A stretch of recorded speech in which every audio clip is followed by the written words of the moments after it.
Welcome to the Irresistible You podcast. This is the place to get a dose of empowerment to create the life you crave and deserve. My name is Amy with 2 E's, and I am the CEO and founder of Irresistible University. Through my podcast and courses, I teach women just like you how to ditch the body image issues, gain confidence, and lose the emotional weight to look and feel irresistible at any size.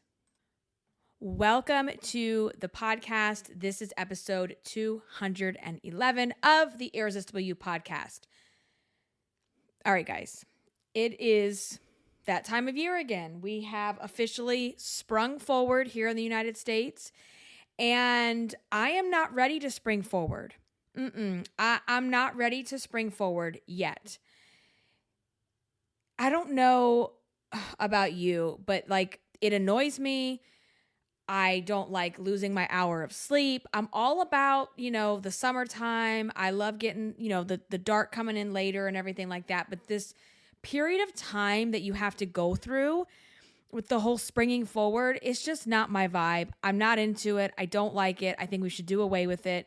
And it gets my brain annoyed in the thinking about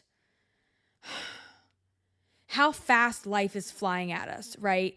And how here we go again. The seasons are ripping and running, they're coming at us and they're changing whether you're ready or not.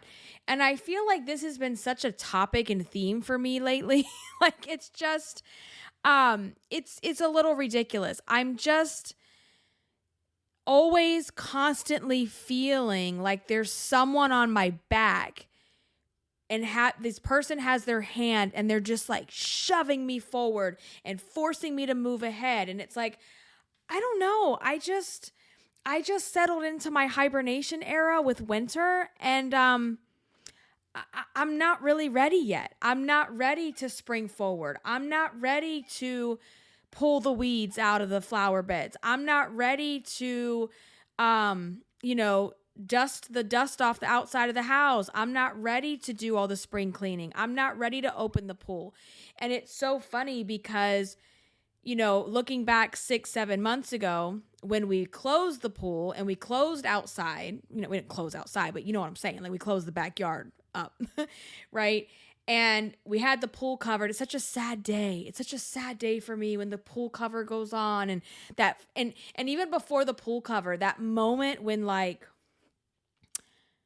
the last or the first leaf, I'll be swimming and it's hot as hell outside, and that first leaf hits the water and you're like, here we go. Seasons are coming at us fast and furious. And I really have been spending a lot of time thinking about this over the last, I feel like it's been a while, where I'm just thinking a lot lately about seasons and time and the concept of time and how fast the world is moving, and how at the same time I've really been trying to find ways to live a slower life, slow down, enjoy what's going on around me, while also having things I have to get done, right? I have things I got to do every day. I got peoples I got to take care of every day. And it's a challenge. It's truly a challenge. And I was thinking about the phrase that people say, you got to live each day to the fullest, man. You got to live today like it's your last day. And can I just tell you something? I think that phrase is so toxic. I hate the phrase, live each day like it's your last. Okay. When I hear that phrase, I get so much anxiety. I can just feel the wave and the warmth of the anxiety rising up in my chest and my throat when somebody says that to me, or when I hear someone giving that out as advice. It is the worst, most toxic piece of advice ever. When I hear live each day as if it's your last, number one, It makes me anxious because it reminds me that we're all going to die, and I don't do well with that. Number two, it makes me feel like, holy shit, if today's my last day, so I already struggle. Like, one of my big ongoing struggles in life is I have so many things that I want to accomplish, that I want to experience, that I want to feel, that I want to do. And I constantly butt up against feeling like there's never enough time. And it's probably why I struggle so much at the beginning of the seasons when I'm not ready for the season. And I'm like feeling like I'm being pressured into the season and I don't have a choice in the matter, because we don't. Like, no matter what you want to do, no matter how busy you are, the season is going to change. The clocks are going to move forward. The clocks are going to fall back. Well, if you live other places, some places it doesn't, but that's not my point. The leaves are going to fall. The leaves are going to bloom. We can't control that. And it's going to happen whether we're ready to or not. And I mean, I really do struggle with that because there's so much that I want to do. And I think part of it, I feel very deeply about things. And so I want to have all these great experiences. And it's crazy to me. And so when I hear live each day as if it's your last day on earth. Okay, well, let me break this down for you, Brenda. If I was going to live on my last day on earth, here's what I would do. Okay? Here's what I would do. One, on my last day on earth, I'm eating whatever the hell I want. Like, I'm going out. No, we're not ordering out. We're going out to eat. We're going to eat lobster. We're going to do it big, okay? Because we're not worried about weight loss. We're not worried about points. We're just going in and we're going to eat what we want. Number two, I'm going to spend every last bit of my money because I'm going to die and I don't need my money. So I'm going to go and spend frivolously. Like, I'm going to just go buy some stupid shit.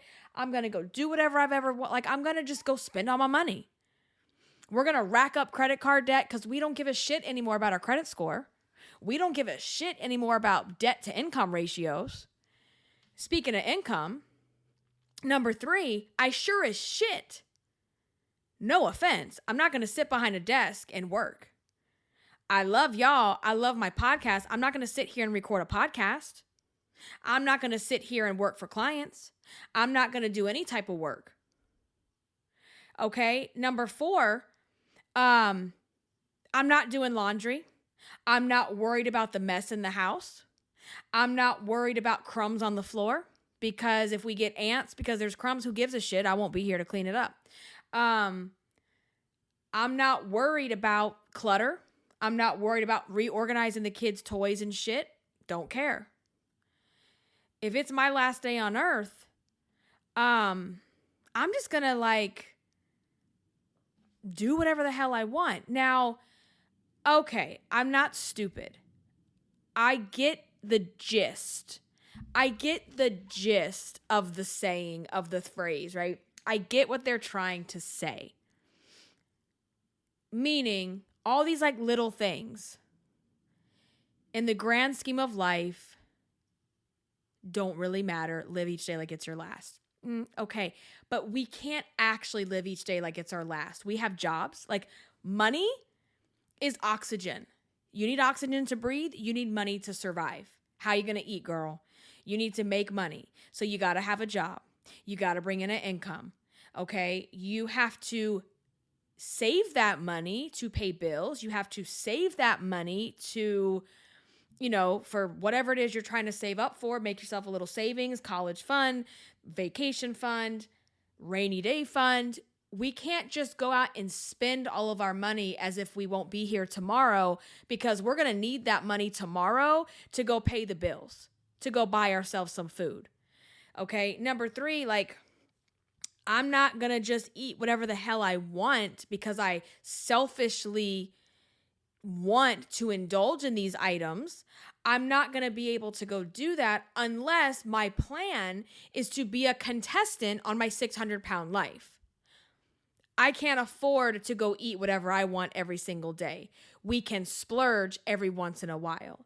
Okay, what else did I say? Laundry. Okay, yes, there are many days where the Amy that I am at 8 a.m. is not the Amy that I am at 8 p.m. So I laugh because I put the laundry on the bed. Sometimes I even go as far as to put it in piles of Amy's laundry, Javi's laundry, Kat's laundry, Frank's laundry, and such.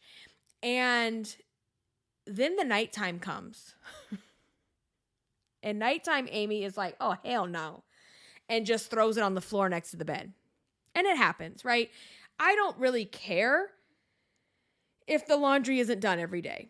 That doesn't really, it bothers me, but it doesn't bother me, right? Like, I like to have the house tidy. I like to have the dishes put away. I don't like a dirty sink in the morning. But if those things don't happen at night because I put my energy taking the kids on a adventure, or, staying out late at night to go do something fun or whatever, or I'm tired, I need to take a damn break and watch Lifetime in my bed. Like, if stuff doesn't happen, it doesn't happen. To me, that's fine. But as far as the food, the money, the working, okay, we can't live every single day like it's our last day on earth. That is bullshit advice. It's not reality, and it sets us up to have even more anxiety that we're not doing enough. And don't we already feel that way as women, that we're never doing enough? I know I struggle with that. I feel like I'm never doing enough. I'm behind the ball. I'm not where I should be. I'm not doing enough in this area and that area. And we try to stretch ourselves thin across all the areas, and then that doesn't work either. Like that saying, and it's so true.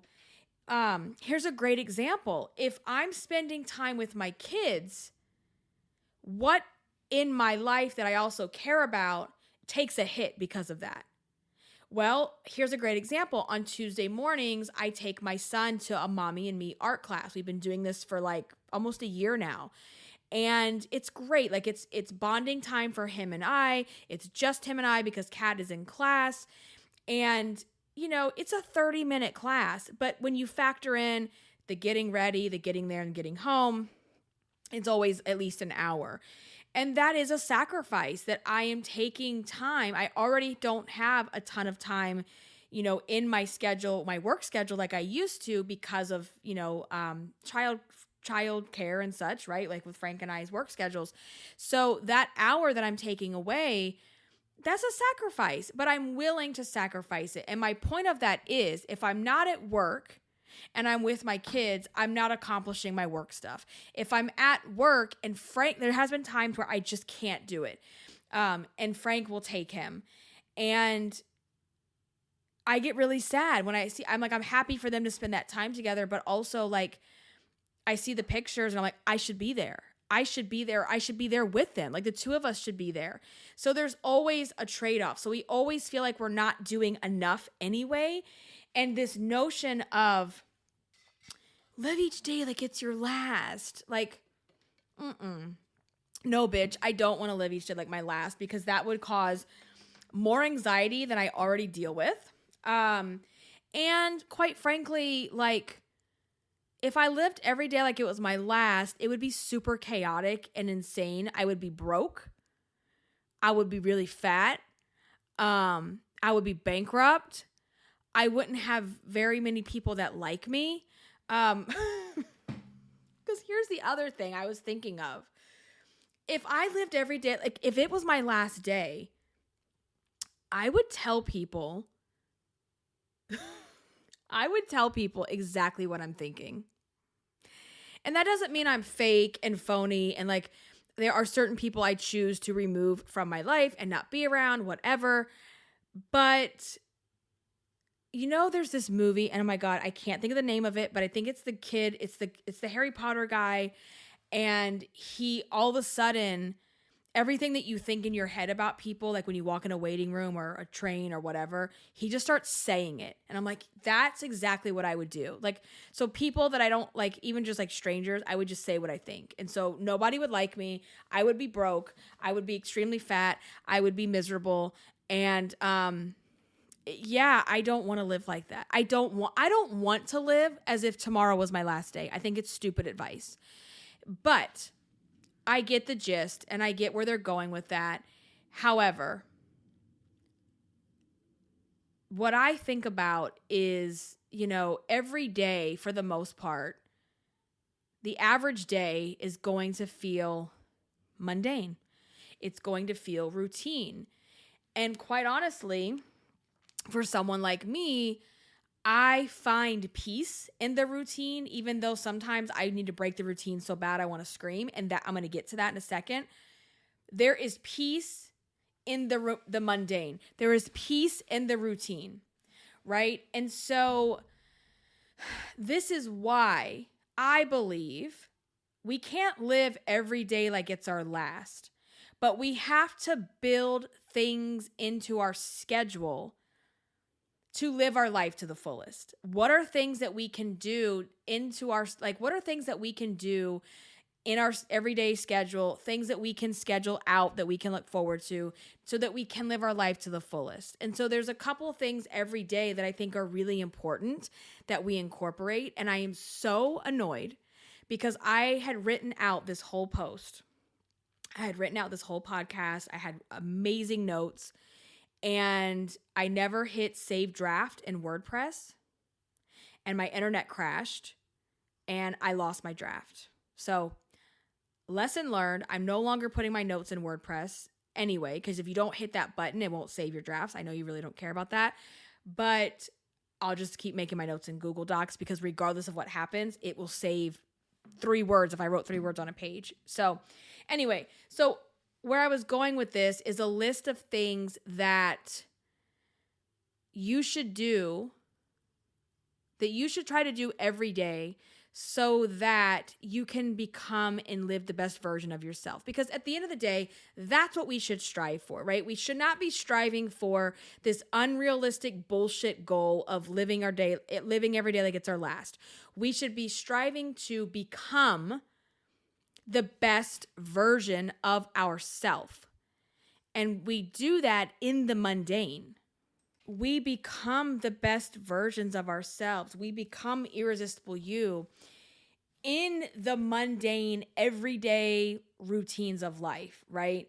And that is where the magic happens. The magic happens in the everyday. And we don't always think that. We don't always realize that our life is not the Hawaiian vacation. Our life is not the, Walt Disney World vacation. Our life is not the trip that we're planning. Our life is a culmination of the everyday mundane and those trips as well. But 80% of the time, if you're, an everyday normal person like myself, 80% of the time is probably living in the mundane. And if we gave ourselves that pressure of living every day like it's our last, no, that's not obtainable. It's not maintainable. But what is obtainable and maintainable is building these things into your everyday life. So number 1, show up, right? We know that every day is not going to be great. We get that. We recognize that. We know it, but we have to show up. It was like the other morning. It was Monday morning, and, we came off of a busy weekend. We had cheer competition. We went hiking, and my daughter was tired. We had gone to bed late the night before because she wanted to stay up and play Roblox with me. And I'm like, fine, because I said yes. Okay. I did. No excuses. I don't care. And she had a hard time waking up, and she didn't want to go to school. She said she didn't feel good. I knew she wasn't sick. I knew she was fine. And I knew she was just tired. I was tired. My body hurt. I didn't want to get up. I had a meeting in an hour, straight out the door. And I told her, there are times where we're tired. We don't want to get up and go to school. We don't want to get up and go to work. But we have these commitments and things that have to get done. And you have to show up and you have to go. And she did. She went, and it was fine. And we've moved on from life, and it's all good. But you have to show up for yourself. So my point in saying that is you need to show up whether you're in your best form today or whether you're just dragging ass today. And some days you're going to drag ass, and that's okay. But show up and do what you're supposed to do. That's what I told her. I said, in a couple hours, school will be over. You will be home. You can relax. You can, play some Roblox if you want to play Roblox, hang out. We don't have anywhere else to go today after school, but we have to show up and keep our commitments. Number 2, we have to do what we say we're going to do. And I think this ties into showing up. And it's like, if you told someone you were going to do something for them, do it. If you told yourself you're going to do something for yourself, do it. Do what you say you're going to do, okay? And this can go over so many different categories. It especially goes in, and here's the other thing I want to say about do what you say you're going to do before I lose my train of thought. Weight loss goals, okay? What can you do every single day to move yourself closer to your goals? Whether it be weight loss, whether it be saving money, whether it be whatever it is you're trying to do. But it's my podcast. We talk about weight loss, right?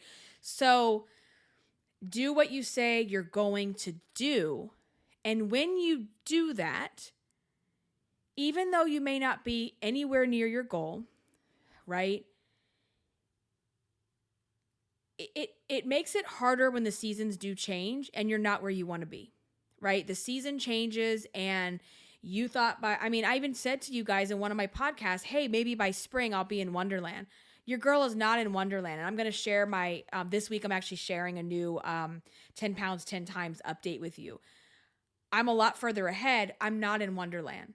And so sometimes we can get hung up on, I'm not where I was supposed to be. Well, what do you mean where you were supposed to be? These are things that you made up on your own. But as long as you did what you said you were going to do and you chipped away at your goal and you kept promises to yourself and you showed up and you did those things, then you can be proud of that. So do what you say you're going to do. It builds your confidence, not only in yourself, it builds your confidence with other people as well. Okay? Number 3, whatever you are, whatever you do, whatever your job is, whether you are a CEO, a stay-at-home mom, a fast food worker, an entrepreneur, a construction worker, I don't give a shit what you do. Be the best at whatever it is you're doing, right? I firmly believe in that. If you're a teenager first starting out working and you're in fast food and you've got your little job that you're going to after school for 3 hours a night, be the best at that you can be. Doesn't mean you have to stress yourself out, be an overachiever, but do your best. Don't discount yourself just because you're like, well, this is just a filler job. This is just like a stepping stone. Okay, but the way that you show up is the way that you show up everywhere. The way that you show up somewhere is the way that you show up everywhere. So do the best that you can do at what you're doing. And you create a reputation for yourself. And how do you do the best at what you're doing? What I just said beforehand. Show up, be on time, and do what you say you're going to do. That's 80% of the job, right? At any job. Number 4, not every day will be joyful. Not every day will be happy. Not every day will be fun, right? We're not on vacation. We're living life. We're not on vacation. So can you find the piece of joy every day? And yes, every day there is a little piece of joy that you can tear off and you can go, oh, okay, cool. And this is why every night I have a practice with my kids. We've done this for years where we do best parts. What was your best part of today? And I love to hear their little voices. And now that Javi can do it, it's just so cute. And we talk about what was our best part today, no matter what happened that day. They never say to me, well, today was really shitty, Mom. Today was really hard, Mom. Today was awful, Mom. No, they just go, my best part was, and they tell me whatever it is. And sometimes it's the funniest, most mundane, boring detail that I quite frankly didn't remember. But it gets us in a practice of no matter what's going on, we are going to focus on the best part of today was, fill in the blank. So you can always find joy, right? And sometimes also I would recommend like being intentional about building in joy into your day. Like, what can you do to build something into your day that makes it feel a little bit easier, that makes it feel a little bit better, that makes it feel a little bit smoother, right? And let me tie this into emotional eating real quick.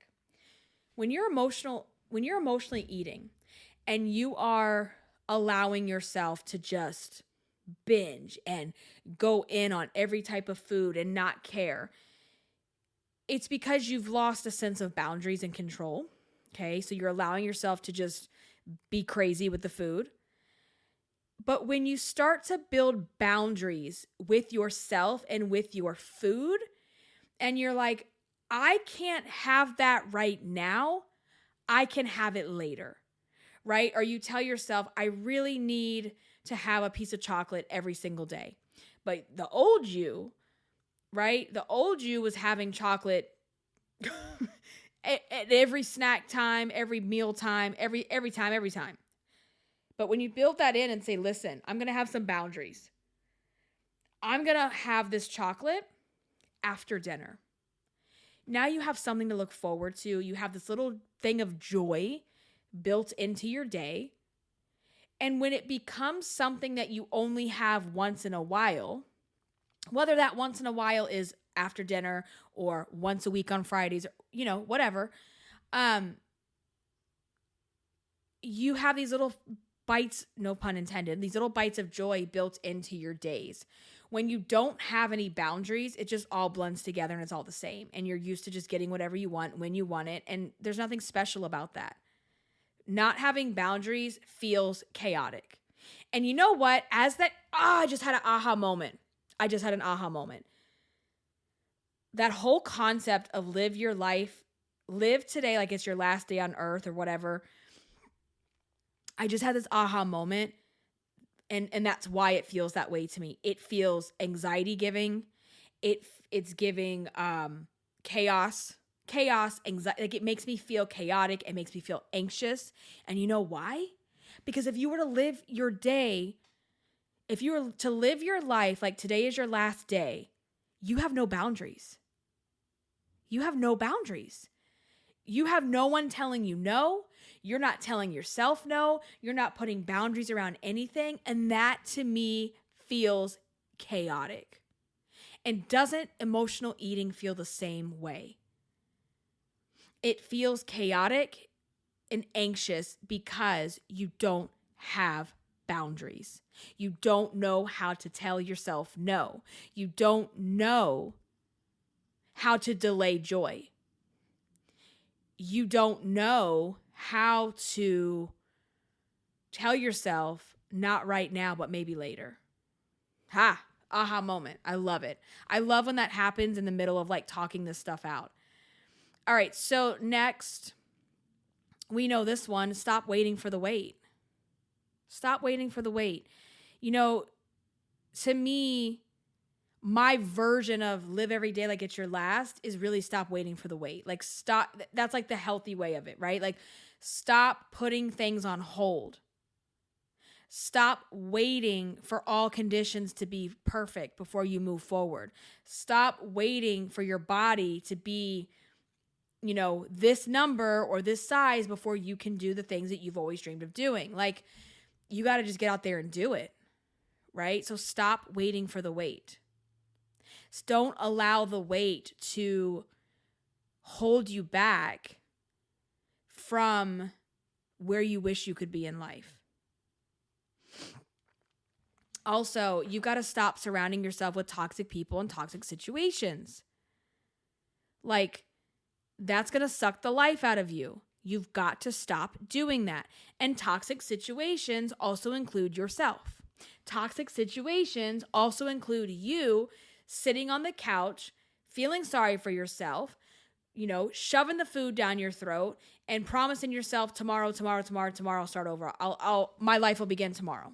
That's toxic as AF. You got to stop doing that. Number one thing here, guys, and the takeaway that I want you to have is this. if you tell yourself you have to live your life each day as if it's your last, I think that's toxic. I think it's toxic positivity. I think it is not realistic. But here's what I want you to be able to do at the end of the day. You should be able at the end of the day, when you go to bed at night and everything is quiet and you lay your head on the pillow and you have time to think, you should feel proud of yourself when you lay down in bed tonight. Even if today sucked, you should still be able to feel proud of yourself. I persevered through blah, blah, blah, and I survived another day, and I'm really proud of how I handled X, Y, and Z. Even if you're not proud of something like that, you could say, today was really hard, and I just got through it, and I'm proud of that. Today was really hard, and I didn't overeat, and I'm really proud of that. Today was really hard for my kids, and I stayed strong for them, and I'm exhausted. I am emotionally exhausted from that, but I'm still proud of myself because I was there for them. You know, some days we're going to have to give more than we get, and that's normal, right? That's going to happen. But the main message here is, at the end of the day, you should be proud of yourself when you lay down at night. And this is in the everyday. This is the mundane, the routine, okay? And building something into your life to always look forward to. I know I've been saying that a lot lately, but it's true. Like, we can't live every single day like it's our last. However, we can live every day in a way that we're proud of. We can build things into our schedules to save for, like have a fun that you're putting money into so that you can go on vacation, you can go on trips, you can go on adventures. You have to also break up the mundane and the routine so that you have these other things to look forward to, so that you get outdoors and live and really explore and get what life is here to offer you. Okay. But again, I feel like it's an 80-20 rule. 80% of the time, I'm going to be living pretty mundane, pretty routine. And if that's the case, then I want every single day not to live every single day like it's my last and feel overly chaotic and anxious about that, but to come into life every single day, show up, do what I say I'm going to do, be the best at what I have to do, find the joy, find the best part of the day, not allow my weight to hold me back, remove toxic situations and people from my life and from my day, and lay down at night and be proud of who I am today and who I'm becoming. Because you're never done growing. And I want to stress that with you too, that there is no imaginary finish line where you are going to get handed a gold medal and a crown and be like, well, you know it all now. Look at her. She just crossed the finish line. She just came and crossed the finish line, and she knows exactly how to do everything in life. And she is done growing. You could be 85 years old and you still have shit to learn. You still have lessons to learn. You still have personal development to do. So I think when you remove that, if I could just get to this level, I could just get to that level, just worry about where you can get today. What can you do today so that when you go to bed tonight, you're going to be proud of who you're becoming? And if you know overeating and binging is not going to make you feel proud of yourself tonight, then you need to rethink what you're doing today. Think about who you want to be when you brush your teeth and wash your face and do your skincare routine and turn the lights off tonight. Who do you want to be? How do you want to feel about that person? And it's in the everyday routine and mundane that things change. It's just like what I always say to you. Things don't change just because you lost the 100 pounds. Things don't change just because you planned this once in a lifetime vacation. Those things are life-changing, yes. But that's not where the change happens. The change happens leading up to these events. You don't just all of a sudden lose 100 pounds. You lost 100 pounds because you decided to change who you were. You decided to make these decisions every single day to do something differently. It's just like you didn't gain the weight overnight. I know it feels that way. It feels like it takes a shorter time to, like, it feels like you gain the weight extremely fast, but it happened over time. Something in your life broke down over time that caused you to be in the situation you're in today. So next time you hear somebody tell you to live your life as if it's your last day, ignore them, throw it out the window, and remember what I've taught you here. Okay? This is going to be non-chaotic, non-anxiety producing, and this is doable. This is something that you can do. So I'm going to wrap it up here. Thank you so much for listening or watching, depending on where you're coming in from. Remember, there are 2 places to get the podcast. We are on YouTube. So you can watch the podcast on YouTube if that's what you would prefer. Number 2, you can listen to the podcast on any podcast player. However, my recommendation is the Amazon Music app. You search under podcast for Irresistible You. There's also a link in the show notes. If you are an Amazon Prime member, you have access. You just have to go download the Amazon Music app. And if you're not a member of Amazon Prime, sign up to be a member of Prime. You'll get access to Amazon Music. Not only is there podcasts, there are thousands, maybe millions of playlists and stations and music. And I don't even know the last time I ever listened to Pandora, honestly. My husband will listen every so often. I'm like, why are you using that app? Like, come on, we're not using that no more. I use Amazon Music. I even pay the extra, I think it's $8 a month, where you get access to even more albums and artists. So if you're not an Amazon Prime member, sign up. I have a link in the show notes for a 30-day free trial. Doesn't get any easier than that. So I thank you so much for listening. I will catch you over on Instagram. I'm at Irresistible Icing, where we can connect after the show. Thank you again for listening. Until next time, stay irresistible. Bye, guys.